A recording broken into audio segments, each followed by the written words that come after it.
Persistent Service Asset, the Redeemer Plus Dependent Dividend Ledger.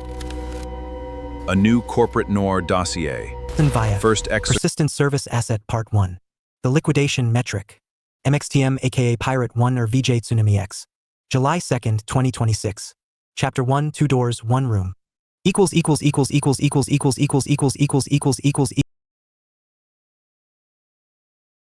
Plus Lifecycle Stack. Intake Architecture. Dual Origin Classification System Node. Synodi_red_vault /architecture respect for 001 restriction level. Executive infrastructure / internal architects only subject. Unified processing protocol. KIN yield and service debt intake streams 01. Branding separation rationale. Market research indicates families arriving via congenital / neurovariant referral respond negatively to transactional language. Creditors and institutional transfers arriving via substance / trauma referral respond negatively to therapeutic language. Public-facing signage, waiting areas, and coordinator scripts will therefore diverge by entry point. 02. Convergence point. All intake streams, regardless of entry branding, resolve to a single processing corridor beyond interview room 3. Classification code, biometric protocol, and conversion queue are identical from this point forward. Origin of impairment is recorded for actuarial purposes only. It carries no bearing on downstream processing. A liability is a liability once the paperwork clears. From the coast road, the Tulum Asset Stabilization Hub reads as one long, unbroken structure. Pale chukum and glass curved like a wave that never quite broke, screened from the highway by a row of transplanted royal palms trucked in from a nursery outside Playa del Carmen. Get closer and it splits. 2 buildings wearing one skin, divided by a breezeway of raked white gravel and a fountain that has never, in 3 years of operation, been seen switched off. Door A faces north. Family Transition Services in gold script on frosted glass, and beneath it, smaller, in a typeface a marketing firm tested on 4 focus groups of the recently grieving. You are not alone in this. Inside, the waiting room smells like a spa that has never had a bad review. Diffusers cut copal with something citrus. A water wall runs the length of one side of the room, loud enough to cover conversation, quiet enough not to seem like it's trying to. Itzel Balam is 32 years old. She has spent most of those years lining objects up by color on any flat surface she can reach. Bottle caps, coasters, the little paper umbrellas from her father's drinks, and she is doing it now on the glass table in front of her, with 4 sugar packets and a coaster, arranging and rearranging while her parents fill out forms on a tablet. A coordinator keeps sliding back across the table, one field at a time. Her mother, Concepcion, is 61. She has not slept more than 4 hours a night in 11 years. Not since the fall that took what was left of Itzel's speech and half of what was left of her balance. Her father, Anselmo, has stopped answering when people ask what he does for work, because the honest answer, I keep my daughter alive, makes strangers uncomfortable in a way that retired does not. He sits with his hands flat on his knees, the posture of a man who has learned that in rooms like this one, moving too much gets mistaken for hesitation, and hesitation gets a coordinator talking again. The coordinator's badge says Gabriella, and under it, smaller, Family Transition Specialist, Level 3. She has the trained warmth of someone who has said the next sentence around for 100 times. There's no wrong pace, Gabriella says, sliding the tablet back one more field. Some families take an hour, some take a week. We just need the fields completed before intake can proceed. Concepcion looks at the tablet. Then at Itzel, still arranging sugar packets, humming 2 notes over and over. Not a song, just an interval up and down, the sound she has made since she was 4 years old. A sound Concepcion has heard so many thousand times she no longer notices she's translating it. The way you stop noticing your own native language. This is not a loss, the intake brochure says, in the same gold script as the door. This is a transition into a form of continued purpose. Concepcion signs the field. Anselmo doesn't watch her do it. He is looking at his daughter's hands, at the sugar packets going from red to yellow to blue and back to red, memorizing the order the way you memorize a room you already know you're about to leave. Door B. 60 meters of gravel and 2 palms away. Door B has no script at all. A brushed steel plate, stamped once. Service debt resolution, intake. The card reader beside it doesn't wait for a knock, because nobody who walks up to door B is early, and the building stopped budgeting for punctuality at this entrance in its first fiscal quarter. Inside, there is no water wall. There is a queue management screen and 11 gray chairs bolted to a rail, and a smell of the same disinfectant they use in the parking structure 2 floors down. Ruben Itza is 46, though the file says 46 and his hands say 60. 14 years running a dive boat out of the marina, hands cracked white from salt and sun, a faded hammerhead shark losing its edges on his left forearm. Around his right wrist, gone soft and gray with salt water, a braided cord his sister tied there 9 years ago on a birthday neither of them thought to mark as the last good one. He does not know he is here. He has not known where he is for the better part of 2 years, Not since a bad batch of something he was told was something else took the last working parts of a mind that used to read current tables and reef charts and the moods of tourists who'd never been underwater before. The man beside him is not family. His name is Osvaldo Reyes, and his badge says Debt Recovery Officer, Banco de Quintana Roo, and he has done this 11 times this month and is not pretending it's his first. He checks his watch twice in 90 seconds, not out of cruelty, just arithmetic, the fact that he has a lunch meeting in an hour and this is stop 4 of 7. Lean transfer service class. Osvaldo tells the intake screen, not the boy behind the desk. 2 years unpaid, collateral non-recoverable.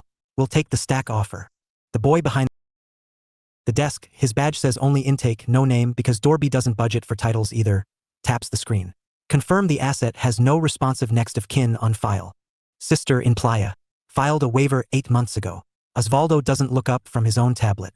Stopped taking the collection calls, which is a form of consent in every jurisdiction I've worked. Ruben, in the chair beside him, is running his thumb along the seam of his own trousers back and forth, the same small motion for the last 40 minutes. And nobody in either room is coordinated enough or paid enough to notice that it's the same motion Itzel is making 60 meters away with 4 sugar packets and a coaster. 2 strangers, 2 doors, 2 people doing the only thing either of them has left, which is repeat. The corridor. At the far end of both waiting rooms, past the water wall and past the cue screen, there is a door that isn't lettered at all, just a card reader flush with the wall, painted the same white as everything around it, so that from 6 feet away you cannot tell it's a door until it opens. It opens onto the same corridor. Redeemer Plus Lifecycle Stack, Classification Queue, Live Status Node, Tash, 4// Processing Corridor C. QPOS 04, Origin, KIN Yield / Ref, Balum, I, Status, Pending Transfer Asset Class, PSA Standard QPOS 05, Origin, SVC Debt / Ref, ITZA, R, Status, Pending Transfer Asset Class, PSA Standard. Note, Origin field retained for actuarial reporting only, no differentiation in downstream classification, conversion protocol, or deployment eligibility. The corridor is 11 meters of brushed concrete, cooler than either waiting room, lit from a recessed strip that runs the ceiling like a seam. There are no windows. There is no art on the walls, which is itself a kind of tell in a building that hangs art in every other hallway, cenote photography, a hand-thrown ceramic piece in every alcove, because someone in marketing decided grief responds well to texture. There is nothing here for anyone to look at because by the time you are walking through it, you have already signed, and the building has stopped needing to sell you anything. Halfway down, they pass a gurney going the other direction, pushed by 2 orderlies at a pace that isn't urgent because nothing on it requires urgency anymore. Whoever it was left the version of this hallway Itzel and Ruben are entering roughly 9 days ago. The uniform is on already, pressed, name-tagged, a hospitality corridor placement code stapled to the collar. The face is doing the small, correct, unhurried things a resting face does. Nobody in the corridor looks at it for longer than it takes to step around the wheels. Itzel goes through first, in a wheelchair pushed by an orderly who stopped introducing himself to assets around his 400th transfer. She has stopped humming, not because anything has changed in her, the interval is still there, the way a radio station keeps broadcasting under static, but because the corridor is loud in a frequency she can feel more than hear, a subsonic hum the building's engineers tuned specifically to suppress vocalization in transferring assets, a fact that appears in an internal acoustics report and nowhere in any brochure. Ruben goes through 6 minutes later on his own feet, because service debt assets don't rate a wheelchair unless the file specifies a mobility impairment, and Ruben's legs, at least, still work. They arrive at the same door. 1 room. Beyond it, the corridor opens into a room with no name on any door, referred to on internal schematics only as Bay 3, one of 6 identical bays arranged around a central nursing station like petals on a flower nobody would plant on purpose. The bay smells the way every conversion bay in the building smells. Rubbing alcohol under something sweeter, something the design team spent 11 formulation cycles landing on, because a room that smells purely clinical raises cortisol in incoming assets, and a room that smells purely pleasant raises suspicion in the family members occasionally permitted to watch from the observation gallery. What they landed on smells like a hospital that's trying very hard not to. There are 2 tables in Bay 3 today. There are usually 2. Itzel is lifted, not walked, onto the near one, a contoured cradle of matte carbon fiber, warmed to body temperature by a heating element nobody mentions in the informational materials, because a cold table produces a startle reflex and a startle reflex complicates catheter alignment. Ruben is walked to the far one because he can still be walked and is asked out of institutional habit more than requirement to lie down, a request his ruined executive function processes as noise and his still functioning motor cortex processes as an instruction. So he lies down. A technician unclasps the braided cord from his wrist first, the way you'd remove a watch before surgery, and drops it in a small tray with his other intake effects already labeled and already in the system, no longer his. A second technician, badge reading only SCSF Cert LVL2, no name because names create liability in the event of testimony, moves between both tables with a rolling cart administering the same neuromuscular blockade to each in turn. A clear compound delivered through a temple patch rather than a needle because needles frighten people in a way adhesive doesn't. Even people who will not remember being frightened in 4 minutes. The blockade doesn't put anyone to sleep. That's the part neither waiting room was told in language plain enough to actually land. The stack needs the brain awake. The mapping lasers need a live signal to trace. A nervous system still firing, still trying one last time to be a person so the system can watch exactly where personhood lives and seal the door on it from the inside. Itzel's eyes are open. They have always been more expressive than her voice ever learned to be, and in the last conscious seconds available to her, something moves through them that a trained observer might call recognition, of the ceiling, of the light, of nothing in particular, the way any of us might look at a ceiling for the last time without knowing it's the last time. Robotic microcatheters, threaded fine as spider silk, enter through the soft tissue at the corner of each eye socket. A non-invasive orbital approach the marketing department insists on calling minimally disruptive, which is true only in the sense that it disrupts almost nothing except the entire remaining architecture of a self. A silicon chalcogenide weave unspools behind the catheter tip, fine as a cobweb, silver under the surgical lighting, and begins laying itself across the folded surface of the motor cortex the way a fisherman lays a net across still water, unhurried, exact, covering everything at once. On the monitor above Itzel's table, a waveform that has held roughly the same shape for 32 years. Spiking here, flattening there, the particular signature of a mind that never worked the way the textbook said it should, begins section by section to go quiet. Not flat, quiet. The thermal microlesions don't erase. Erasure would be simpler, and simple isn't the goal. They isolate wall by wall the way a city floods a subway tunnel to save the buildings above it. Whatever made Itzel line objects up by color, whatever made her hum that interval for 32 years without once landing on a third note, isn't deleted. It's drywalled.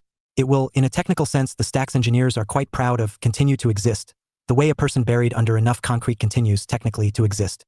On the far table, Ruben's monitor is doing something similar to a different set of ruins. The parts of him the meth hadn't already flooded on its own.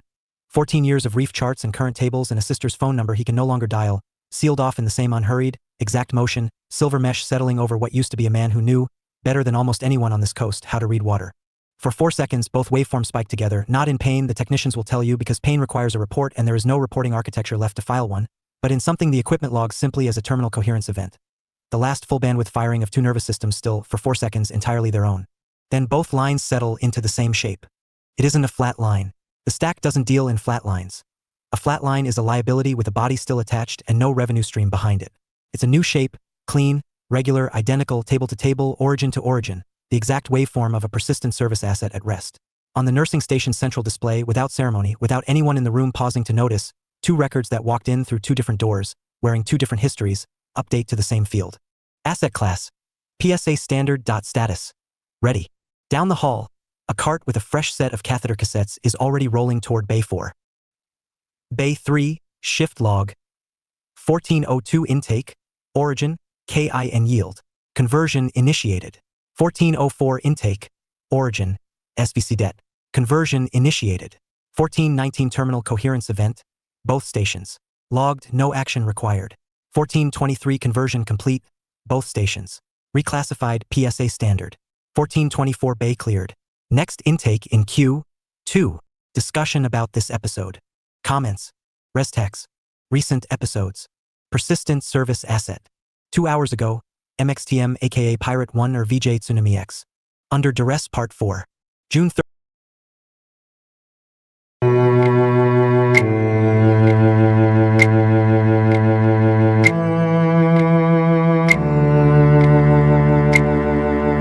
Under duress. The covenant that never was.